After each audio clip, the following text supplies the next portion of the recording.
una columna y mi columna de este miércoles la dedicaba yo a la ira. Se llama Ira tú. Y entonces empezaba yo. Bueno, bueno, la verdad. Y entonces, bueno, pues empecé hablando de la ira de los tabloides y las redes en Reino Unido con respecto a Harry y a Meghan, y pues luego seguí hablando de Elon Musk y de la ira de Elon Musk, pero cómo esa ira tiene todo que ver con la ira en Twitter y con cómo Twitter fomenta la ira, y terminé hablando del presidente y de Ciro, y terminé hablando de cómo yo creo que el presidente ya no tiene el control de la mañanera, lo tiene su ira, que es distinto. No es la razón del presidente, no es la estrategia del presidente, no es la táctica del presidente la que controla la mañanera, sino su ira.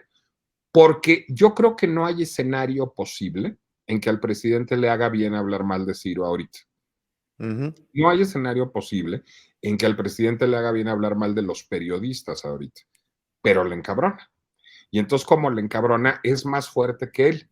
El espacio no lo domina el presidente, lo domina la Su ira ira. del presidente. Entonces, y eso sí, me sé, digamos, historias de que a veces su equipo de comunicación no necesariamente está de acuerdo con lo que va a decir, pero el presidente les gana. O sea, el presidente, él quiere decir esto y lo va a decir y aguántense. Entonces, yo sí creo que es un hombre.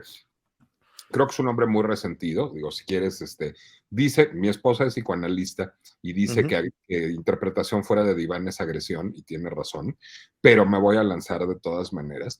Pues yo creo que la herida traumática de la elección de 2006 es fuertísima para López Obrador. O sea, yo creo que él la veía ganada y no la ganó, y eso le encabrona muchísimo, y creo que hay mucho resentimiento ahí. Entonces, creo Sin que ese duda. resentimiento está en juego todo el tiempo. Porque además te voy a decir, si yo fuera López Obrador, pues qué hueva estar pensando todo el tiempo en Felipe Calderón y en Carlos Loret. O sea, qué hostil para él mismo ese entorno. Por qué no estar pensando en lo que él quiere hacer, no en lo que sus enemigos dicen o hacen? Pero creo que es más fuerte que él. Y corrígeme si me equivoco, pero con esta hipótesis tiene todo el sentido del mundo los cambios que le quiere hacer al INE, ¿no? Que es una institución que lo lleva al poder por medio de la democracia y de la solidez que tiene como institución, y ahora aparentemente, yo no estoy muy informado, te soy franco, pero no le quiere hacer cambios que no tienen ningún sentido, ¿no? Igual que atacar a Ciro, igual que atacar a Loret, igual que seguir hablando del pobre Calderón, que ya nadie lo pela, güey. Pero a ver, esos cambios tienen sentido para él, en una lógica paranoica, pero tienen sentido para él. Ok. ¿Cómo está construido el INE? El INE está construido de tal suerte a que quien gane, ganó.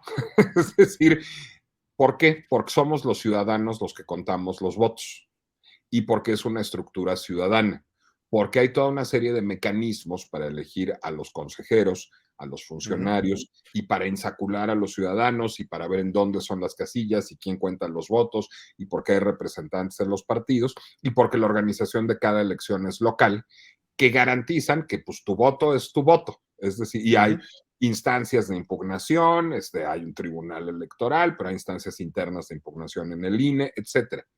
¿Qué es lo que quiere el presidente?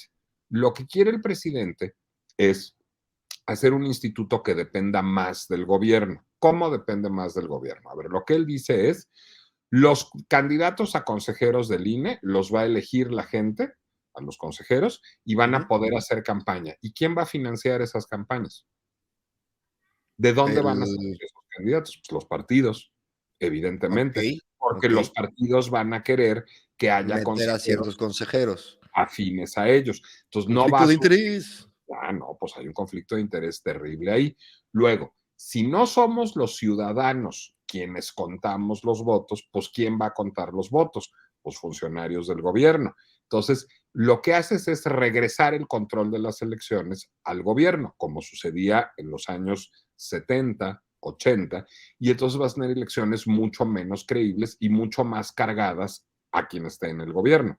Entonces, es útil porque le garantiza de alguna manera pues tener mejores condiciones para permanecer en el poder, lo cual también es un poco loco porque tiene muy buenas condiciones para permanecer en el poder. Es Total. decir, su popularidad sigue siendo altísima. Entonces, Lo que Lo ve que es una me da a postura pensar paranoide. que sigue esta intención, está impulsada, como dijiste tú, por la ira y el suceso traumático que vivió.